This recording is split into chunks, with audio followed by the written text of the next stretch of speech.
And joining me now, Republican Congresswoman from Tennessee, Marsha Blackburn. She is also a Donald Trump surrogate. Congresswoman, very nice to have you here. Good to be with you. Thank you. Thank you.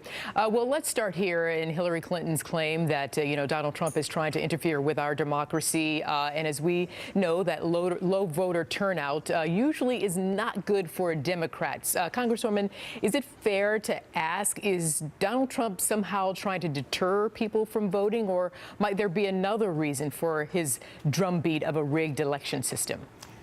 I don't think Donald Trump is trying to deter anyone from voting. You could look at the record numbers of individuals who self-proclaimed as Republicans and came out and voted in the Republican primary simply so they could support him, whether they were a Democrat or an independent.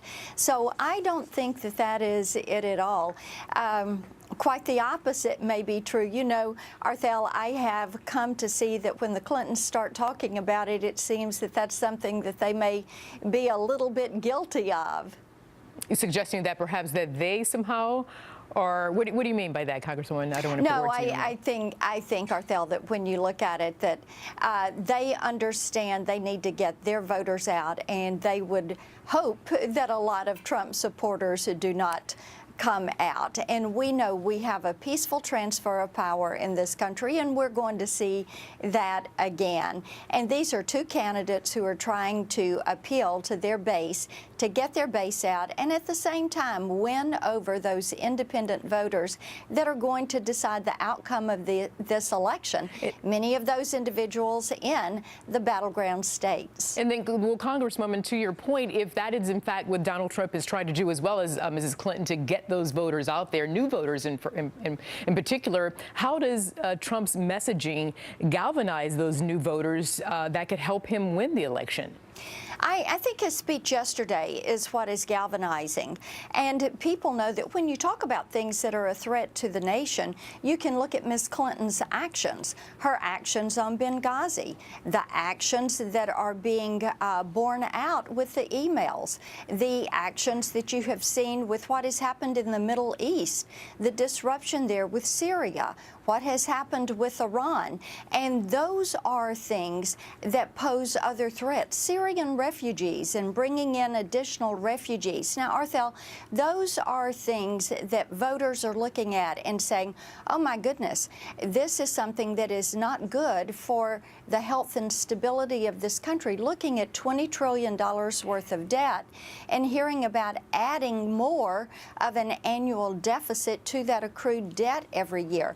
And focusing on those issues are where voters are right now, and they're trying to decide who is going to be better for the future of our country. Sure. And I think that's what people are honing in on. Yeah, and Congresswoman, you did such a fantastic job, of course. I mean, you're an experienced politician and, have a great career, but you did that so well.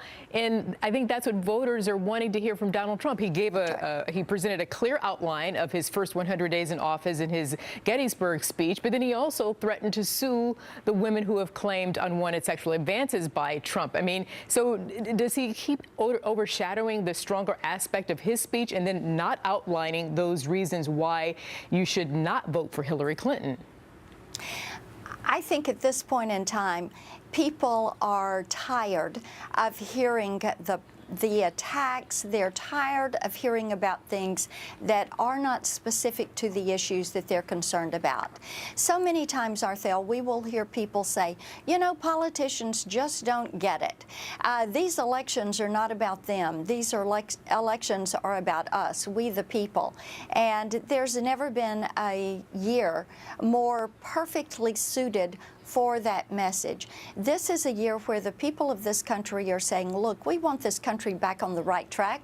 That's why it's been an outsider year. They want things done differently, and they really have a different set of deliverables for this elections than many of the past elections. And Congressman, I'm short on time, but I will have to ask you this because, again, you laid out some great messaging for your candidate. Will we hear Donald Trump in the next 16 days speak directly to those issues that the voters want to hear about, the things that affect them and not so much him or his campaign or Hillary and her campaign? Yes, you're going to see more focus on all of those action items that are laid out for the first 100 days. It's exciting to hear a plan of action with specifics. This is what we're going to do on day one. These are things we're going to begin to put in process. And that gives those of us who are in Congress the opportunity to say, okay, let's work together to get this done and get the country on the back track, to roll back Obamacare, begin some tax reforms, make certain that we are securing our borders. Okay, Congresswoman Marsha Blackburn, again, it was a pleasure to talk to you, and let's see if your candidate can stay on those messages that you just laid out so well. Absolutely. Thank you. Take care.